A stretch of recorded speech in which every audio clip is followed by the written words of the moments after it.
quelqu'un peut donner des acclamations au Seigneur et en nous tenant debout, est-ce que nous pouvons donner des acclamations?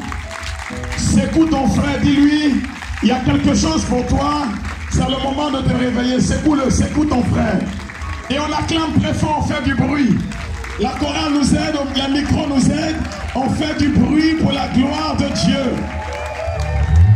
Et on se tourne vers la Vierge, on lui fait un grand bisou à notre maman du ciel. Paix et joie. Alors secoue ton frère, dis-lui, Dieu te bénisse. Dis-lui merci d'être venu ici. Voilà, merci pour tout ce que tu es pour Dieu et pour ce que tu es pour moi. Secoue ton frère, puis dis-lui cela. On acclame encore très très très fortement le Seigneur. Paix et joie. J'aurais même voulu que la chorale prenne un chant. Parce que, voilà, pour comme ça on va se dégourdir un peu. Voilà, il faut sauter un peu. Faire un mouvement.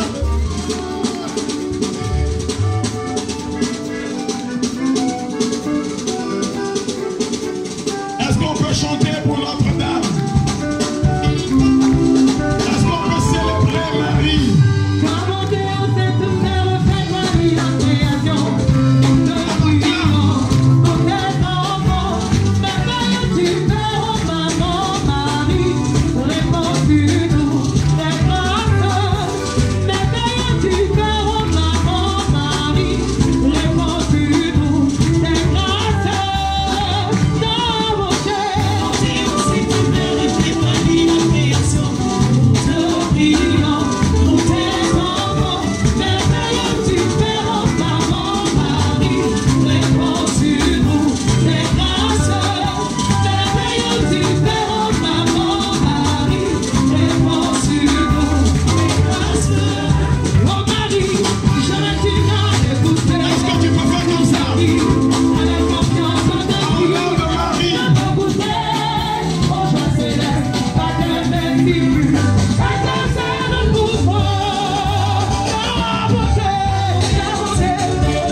Voilà, on va s'asseoir.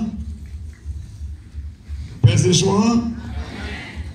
Je voudrais dire merci à vous tous qui êtes venus célébrer Notre-Dame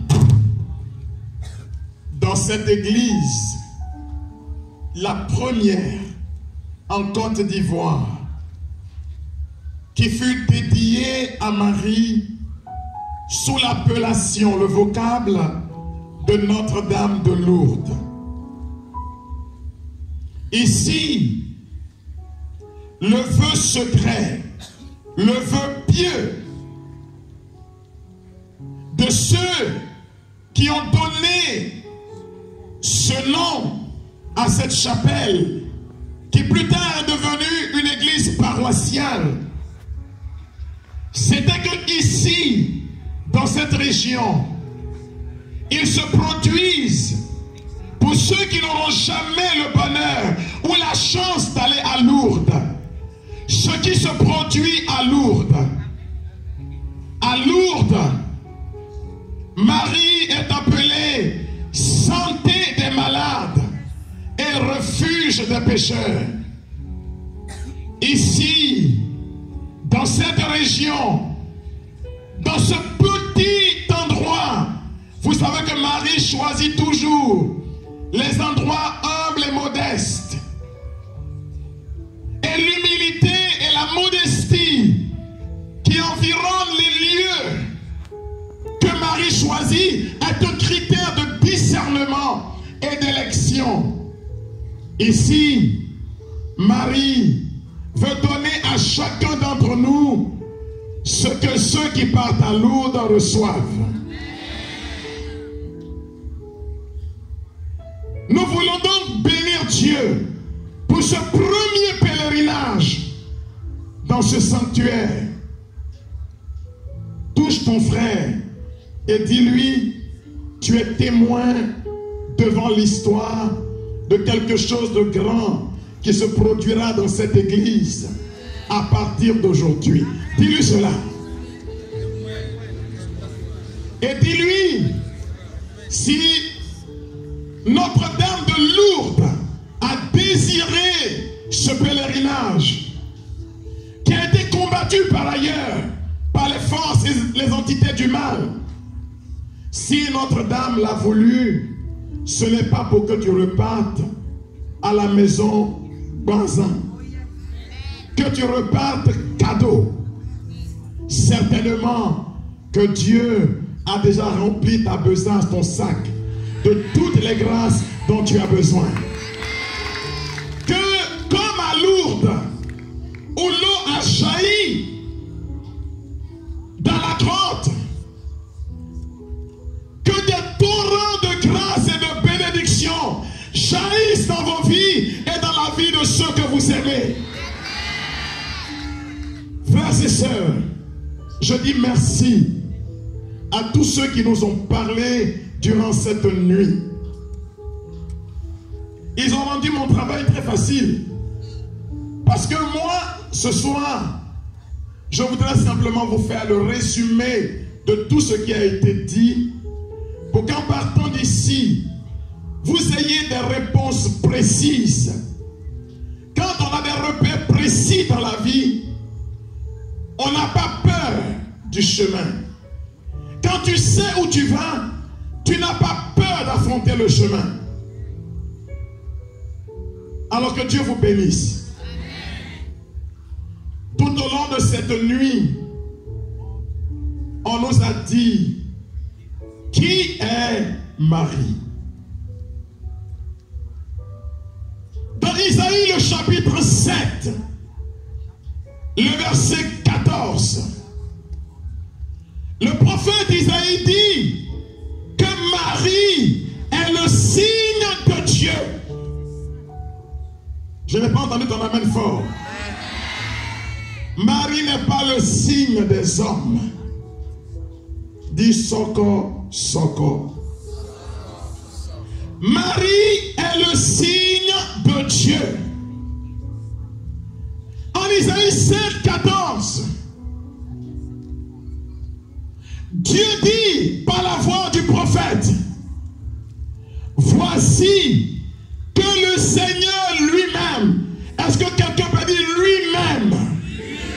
Je n'ai pas entendu. Pas quelqu'un d'autre.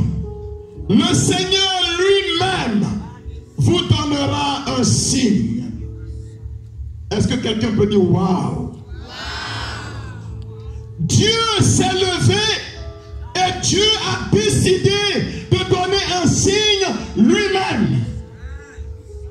Un signe qui ne sera pas l'œuvre des hommes. Et qu'est-ce qu'il dit? Isaïe 7, 14. Aussi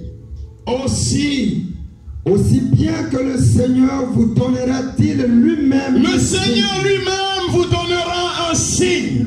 Je dis bien, dites à ceux qui ont un esprit de contestation que ce n'est pas le Père Raoul qui a écrit ce verset. Faut dire à ton frère, quand on écrivait ça, je n'étais pas encore né. Faut lui dire ça. Dis-lui, quand on écrivait ça, ton boss n'était pas encore né. Faut dire ça fort, il va entendre. Faut lui dire, quand on écrivait ça, le boss de ton boss n'était pas encore né.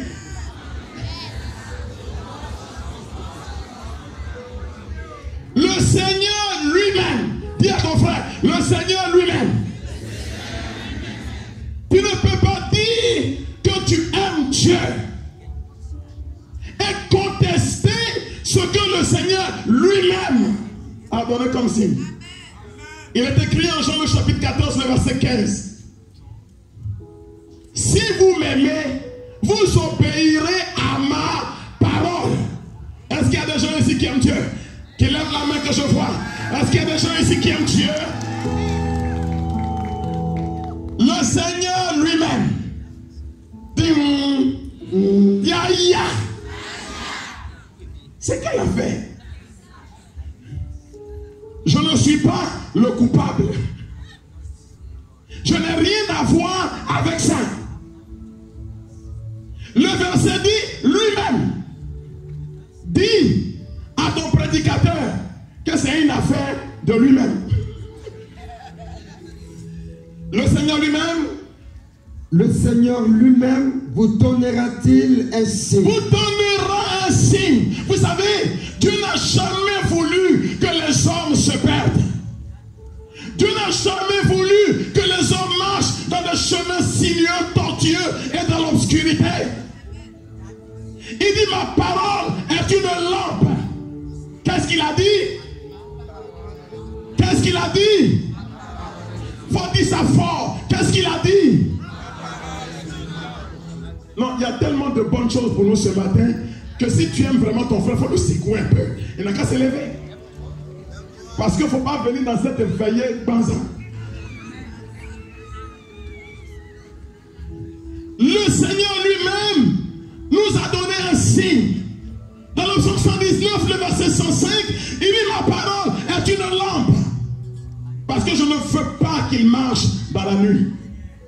Une lampe à nos pieds, une lumière sur notre route. Ça veut dire que celui qui n'a pas la parole n'a pas la lampe, il n'a pas la lumière. En Jean 8, 12, il dit, si quelqu'un vient derrière moi, il ne marche plus dans la nuit. Dehors c'est noir, mais tes yeux brillent parce que la lumière est devant toi. Ton chemin est déjà dans la lumière. Quand tu as la parole avec toi, quand tu as la parole avec toi, dis à ton frère, quand tu as la parole avec toi, dis, nous avons la parole avec nous. Dis, je suis catholique, j'ai la parole avec moi. Dis, je suis catholique, j'ai la parole avec moi. Dis, je suis catholique, j'ai la parole avec moi. Et dis, ça fait 2000 ans que j'ai la parole avec moi. Ça fait 2000 ans que j'ai la parole avec moi.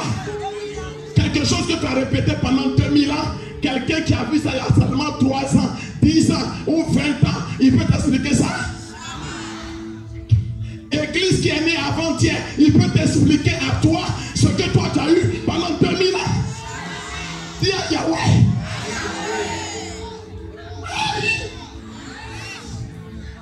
Ça fait 2000 ans que nous avons la parole avec nous. Ça fait 2000 ans que nous marchons avec celui qui s'appelle la parole. Dis, ton arrière-grand-père n'était pas né. Quand l'église est venue en Côte d'Ivoire, ça fait 126 ans. Quand l'église est venue en Côte d'Ivoire, ça fait 126 ans. Mon grand-père vivait. Mais quand la parole est venue dans le monde, ça fait 2000 ans. Dis à ton frère, tu as compris? Est-ce que c'est rentré dans ton comprendre?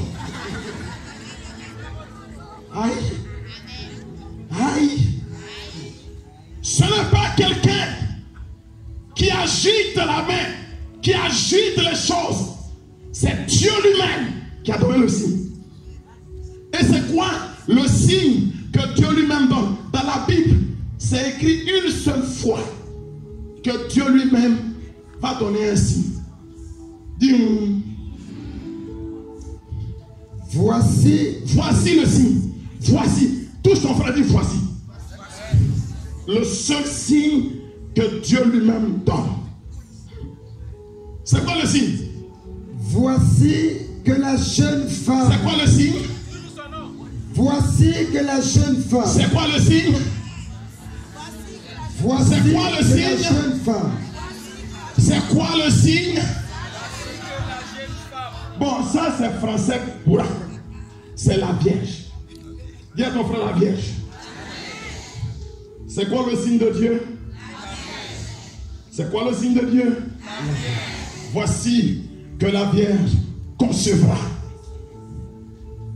Et elle mettra au monde un fils. Je connais le nom de ce fils. J'ai dit, je connais le nom de ce fils. J'ai dit, je connais le nom de ce fils. La Bible dit en Philippiens 2, 6 à 11 qu'il a reçu le nom. Vous savez ce que ça veut dire? Qu'il a reçu? Ça veut dire que quelqu'un lui a donné ce nom. S'il a reçu ce nom, alors quelqu'un lui a donné ce nom. S'il a reçu ce nom, c'est que quelqu'un lui a donné ce nom. L'ange a dit en Luc au chapitre 1er, à partir du verset 28-29, et tu lui donneras le nom. Qu'est-ce que l'ange a dit? Et tu lui donneras le nom. Qu'est-ce que l'ange a dit? Et tu lui donneras le nom. L'ange a dit quoi? Et tu lui donneras le nom. Philippiens 2, 6, 11 dit, le nom qui est au-dessus de tous les autres noms. Oh, est-ce qu'on peut acclamer ce nom?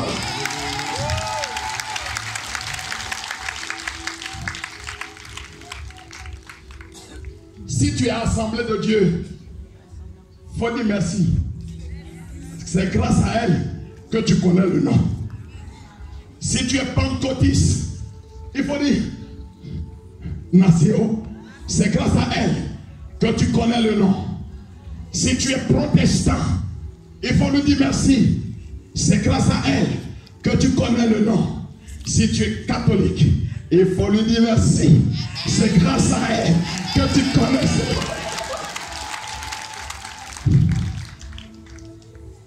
Et tu lui donneras le nom de Jésus. Toutes les fois que tu as prononcé ce nom, ce que tu n'as pas dit, c'est le merci qui doit accompagner.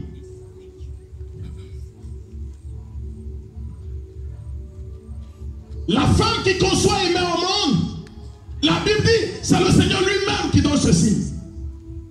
Mais quand quelqu'un comme Dieu donne un signe, est-ce que ça peut être un petit signe? Est-ce que ça peut être un petit signe? Quand vous lisez Apocalypse 12, à partir du verset 1er, Jean dit un signe grandiose. Qu'est-ce qu'il a dit? Qu'est-ce qu'il a dit? Il n'a pas dit un grand signe. Parce qu'un grand signe, c'est énorme. Mais il envoie les contours. Mais un signe grandiose, c'est que tu ne sais pas la limite où va ce signe. Tu ne vois pas la limite de ce signe. Tu ne peux pas voir la limite du mystère de Marie. Tu ne peux pas finir de la comprendre. C'est un signe grandiose. Une femme. C'est quoi le signe? C'est quoi le signe? C'est quoi le signe? C'est quoi le signe? C'est quoi le signe? Une femme. On dit que l'habit qu'elle porte, ça l'éclat du soleil, du chier.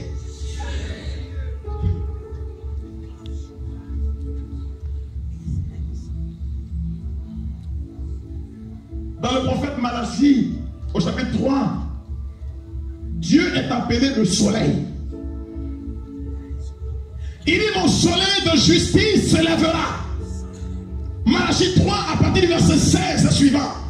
Il dit, et il transportera la guérison dans son rayonnement. Vous comprenez pourquoi il n'y a aucune souffrance de l'âme qui peut résister à la prière de Marie? Parce que l'habit qu'elle porte s'appelle le soleil. Oh, Dieu dit, le soleil de justice, son soleil, transporte la guérison. Quand tu as Marie chez toi, tu es béni dans ta vie, tu es béni dans ton âme, parce qu'elle transporte cela. Est-ce que tu as compris ça? Voilà pourquoi les gens laissent l'évangile et ils veulent nous arracher le signe que Dieu lui-même nous donne. Dis, je refuse. Dis, si tu ne m'arranges pas, ne me dérange pas. Bouscule ton frère, dis-lui ça. Mais si tu as mis de côté le signe que Dieu lui-même donne, il te reste quoi? Le signe que ton pasteur te donne? Regarde sa figure là. On dit son vêtement, c'est le soleil. Or, quand vous lisez dans l'évangile de Matthieu, à partir du chapitre 6e, Dieu dit, c'est Jésus qui parle. Il dit, le corps est plus important que l'habit. Dis à ton frère, le corps est plus important que l'habit. L'habit là, c'est chiffon. Mais si l'habit de Marie est soleil, maintenant son corps c'est quoi? Pose la question à ton frère. C'est le seul corps dans lequel Dieu s'est retrouvé. Il peut habiter dans son corps. Pendant 9 mois, elle a braqué le ciel. Le ciel est venu habiter dans son ventre. Parce que quand Dieu descend en elle, la Bible dit que l'agneau est la lumière dans le royaume. Ça veut dire qu'il n'y a plus de lumière dans le royaume. Donc tout ce qui est dans le royaume, c'est comme les papillons suivent la trace de la lumière. Donc tout ce qui est au ciel est venu habiter en elle. Quelqu'un a compris ce que je dis là? Est-ce que quelqu'un a compris ce que je viens de vous dire? Paul dit dans sa lettre aux Colossiens, en Colossiens 3,18, il dit, en lui, corporellement dans la chair, est venu habiter la plénitude de la divinité. La plénitude de ce qu'on appelle Dieu est venue habiter corporellement dans la chair. Donc si la plénitude a habité dans la chair, est-ce qu'il y avait quelque chose qui était resté en haut? Qu'est-ce qui est resté en haut quand la plénitude habite dans la chair? Touche ton frère, réveille-le, dis-lui, il y a l'homme et puis il y a l'homme, c'est vrai, mais il y a femme aussi, puis il y a femme. Il ne faut pas jouer. On nous parle de quelque chose de sérieux. Si son habit est le soleil, ça veut dire que Dieu a regardé cette femme et il n'a pas trouvé quelque chose sur la terre qui était de sa catégorie. Il n'a pas vu un Louis Vuitton, un quoi Gabbani ou je ne sais pas quoi ils appellent ça là. Hein? Dolce Gabbani. Il n'a pas trouvé sur la terre quelque chose qui est de sa catégorie. Il dit, j'ai parcouru tous les super, tous les magasins de vêtements. Je n'ai pas trouvé un habit à ta catégorie. Moi, Dieu, j'ai décidé que tu vas t'habiller de Dieu lui-même. Si je suis le soleil de justice, je vais t'habiller de soleil. Est-ce que vous avez compris ce que je viens de vous dire? Mais quelqu'un que Dieu habille de soleil, elle ne peut avoir que la lune sous les pieds. Or, la lune, c'est le symbole de la perfection, de la beauté, de l'excellence. Marie, Dieu voit qu'il n'y a pas quelque chose sur la terre qui est comparable à sa beauté. La lune même est passée sous les pieds. Et Dieu l'a couronnée Regina d'une couronne de 12 étoiles. Non, d'une couronne de 2 étoiles. 3, 5, 12. Parce que dans l'Apocalypse 21, on nous dit que le royaume des cieux a 12 portes. Donc, quelle que soit ta religion, ce que je veux te dire, c'est que quand tu vas rentrer au ciel, tu vas trouver Marie devant la porte que tu vas choisir. Si c'est le ciel en tout cas, que tu l'aimes ou que tu ne l'aimes pas, c'est elle que tu vas trouver à la porte. Parce que son règne s'étend sur toutes les portes du ciel. Vous l'avez compris ça? Qui est Marie? C'est cette femme-là que Dieu nous a donné comme une boussole, comme un signe pour que l'homme trouve le chemin pour aller jusqu'à Dieu. Dans le désert, Dieu a donné à Israël comme signe une colonne de feu la nuit et une colonne de nuée le jour. À Israël nouveau, c'est-à-dire à l'église, Dieu a donné comme signe Marie. Voilà pourquoi Jean-Paul II l'a appelée étoile pour la nouvelle évangélisation. Quand elle prie, nous savons trouver le chemin. Est-ce que Marie peut prier pour nous? En 1830, Sainte Catherine Labouré a reçu la formule de prière.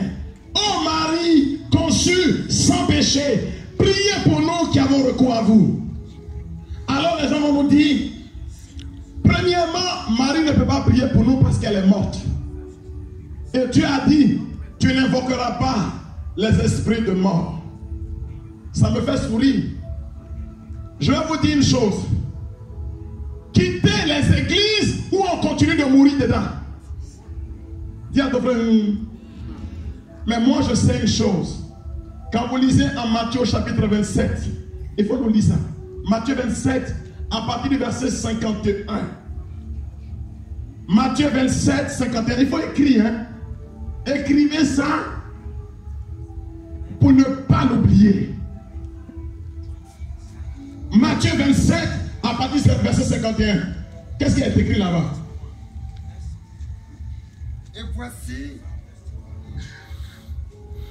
Et voici que le voile du sanctuaire se déchira. Le voile du sanctuaire se déchiré en deux. Du haut en bas, la terre trembla. La terre a tremblé. Jésus était mis en croix. Hein? Les rochers se fendirent. Les rochers ont dit, nous on n'est pas coupables de ça. Les rochers se sont brisés. Les tombeaux s'ouvrirent. Qu'est-ce qui s'est passé? Les tombeaux s'ouvrirent. Qu'est-ce qui s'est passé? Les tombeaux s'ouvrirent. Quand Jésus est monté sur la croix, les tombeaux se sont ouverts. Je n'ai pas entendu ton amen fort. Je n'ai pas entendu ton amen fort. Je n'ai pas entendu ton amen fort. Les tombeaux se sont ouverts. Et qu'est-ce qui s'est passé? Les corps de nombreux saints. Qu'est-ce qui s'est passé? Les corps de nombreux saints. Qu'est-ce qui s'est passé? Les corps de nombreux saints. Le corps des saints devinrent ressuscités. Des gens qui étaient morts ont quitté la mort et ils sont passés à la vie. Et qu'est-ce qui s'est passé? Sortis des tombeaux. Sortis des tombeaux. Dites à ceux qui sont encore dans les tombeaux que nous, depuis le Golgotha, nous sommes déjà sortis des tombeaux. Dites à ceux qui attendent la fin que pour nous la fin a déjà commencé. Sortis des tombeaux. Sortis des tombeaux. Sortis des tombeaux. Après ça. Oh, secoue ton frère, dit sortis des tombeaux. Sors du tombeau. Sortis des tombeaux. Sortis des tombeaux après sa résurrection. Après sa résurrection. Ils entrèrent dans la ville sainte. Ils sont entrés dans la ville sainte. Alors, est-ce que Marie peut aller dormir dans un tombeau? Donc, pose la question à ton frère. Dis-lui, je sais que tu es un homme intelligent dans la vie. Je sais que tu n'es pas stupide. Dis-lui ça, dis. Je sais que tu es quelqu'un d'intelligent, que tu n'es pas stupide. Les Josué, les Jérémie et consorts sont sortis du tombeau. Et puis le corps qui a gardé Dieu pendant 9 mois n'a qu'à aller se coucher dans le tombeau. Dis tchou, oh. Oh. Dis oh. Dis oh. Mais ça là c'est écrit ou ce n'est pas écrit? J'en dis, je suis la voix. Mais la Bible dit que la parole lui a été révélée. Révéler, c'est pas ce qu'on entend, c'est ce qu'on voit. La parole s'est fait voir. Ce qui était caché s'est fait voir. L'Église catholique a à la révélation. Ce que les autres ne voient pas, nous, nos yeux l'ont déjà vu. C'est ça qui fait la différence. C'est une affaire de révélation. Est-ce que quelqu'un peut dire révélation? Est-ce que quelqu'un peut dire révélation? Faut dire fort. C'est une affaire de révélation. L'église, 1 Timothée 3,15, est support, est colonne et support de la vérité. Vous avez compris ça? Les corps sont sortis haut. Quand tu es chrétien, pour toi la vie éternelle a déjà commencé. Donc Marie n'est pas morte. Maintenant, Marie est vivante. Toi, quel est ton problème? On nous a dit ici ce matin, hier nuit, pardon, que la qualité maintenant de l'intercession dépend de l'alliance de la personne qui prie pour vous avec Dieu, de son alliance avec Dieu. C'est pas ça? Oh, l'ange a dit à Marie, tu as trouvé grâce aux yeux de Dieu. Donc, qui est Marie? C'est la femme qui a trouvé grâce. Qui est le père Raoul? C'est le prêtre qui cherche grâce. Qui est la personne qui m'écoute? C'est un chrétien qui a fait pèlerinage parce qu'il cherche grâce. Maintenant, toi, tu cherches. Elle a trouvé. Si tu n'es pas un homme stupide, tu lui demandes de te montrer comment on fait pour trouver. C'est compliqué. C'est celui qui a trouvé qui peut montrer le chemin pour y arriver. La Bible appelle celle qui a la faveur de Dieu. Maintenant on dit, est-ce qu'elle est immaculée? Est-ce qu'elle est sans tache? La réponse est dans Acte 10.15. Écrit Acte 10.15. Il y avait beaucoup d'animaux sur le tapis volant. On dit à Pierre, tu et mange. Il dit, moi dans ma vie, rien d'impur n'est entré dans ma bouche. Dieu lui dit, ça c'est vrai. Mais moi je dis, tu et mange. Toi Pierre, ne dis plus jamais impur ce que Dieu a dit pur. Ne déclare plus jamais impur ce que Dieu a déclaré pur. Or, dans Luc 1, à partir du verset 26, quand l'ange rencontre ange, ça veut dire messager de Dieu, mais ça veut dire en même temps message de Dieu. C'est ce que Dieu a dit. L'ange dit à Marie, tu es comblée de grâce. Ça veut dire quoi? Si tu es comblé de grâce, ça veut dire que tu es devenu toi-même une grâce. Tu es la grâce. Il n'y a pas en toi de place pour quelque chose qui n'est pas grâce. Or, la grâce ne cohabite pas avec la disgrâce. Ça veut dire que Marie, elle est toute pure. C'est ça qu'on appelle immaculée conception. Dis à ton frère, c'est ça qu'on appelle immaculée conception. Est-ce que toi tu peux dire qu'il y a saleté dans ce qui est comblé de grâce? Le mot grâce en grec, charis, ça veut dire ce qui est brillant, ce qui est lumineux, ce qui est éclatant, ce qui n'a pas d'ombre pour cacher son éclat. Vraiment. Bon, peut-être que c'est une affaire de français ou d'école. Moi, je ne sais plus, hein. Mais c'est écrit comme ça dans les Écritures. Alors, mon frère, deviens un ami de la parole. Beaucoup de gens lisent la Bible. Ils connaissent les Écritures et les passages dans les Écritures. Mais ils ne connaissent pas la parole. Parce que la parole, c'est une personne. En Matthieu au chapitre 22, le verset 29, Dieu a dit aux Sadducéens, vous ne connaissez ni les Écritures ni la puissance de Dieu. Vous citez les Écritures peut-être, mais vous ne connaissez pas celui qui est derrière. je vous en prie, prenez Marie chez vous, ou du moins laissez Marie vous prendre chez elle. À Lourdes, regardez là, elle est apparue dans une grotte. Elle est dans la fente du rocher. Dans la Bible, quand vous lisez dans le livre d'Exode, on dit que Dieu, pour parler à Moïse, il fallait que Moïse se mette dans le rocher.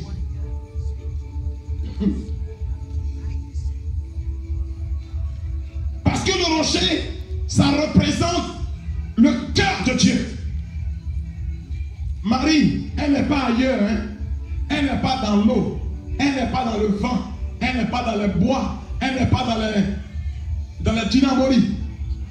Marie, elle est dans le cœur de Dieu. Et c'est là-bas qu'elle veut nous faire entrer. Si tu regardes Marie, ton chemin va tout droit dans le cœur de Dieu. Que la Vierge vous couvre, vous tous, de son manteau bleu. Amen. Qu'elle cache vos familles sous son manteau bleu. Amen. Qu'elle cache tout ce qui vous concerne sous son manteau bleu. Amen.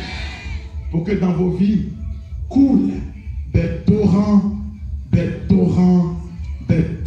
grâce et de bénédiction aujourd'hui, demain et pour les siècles des siècles. Amen. Que vous bénisse.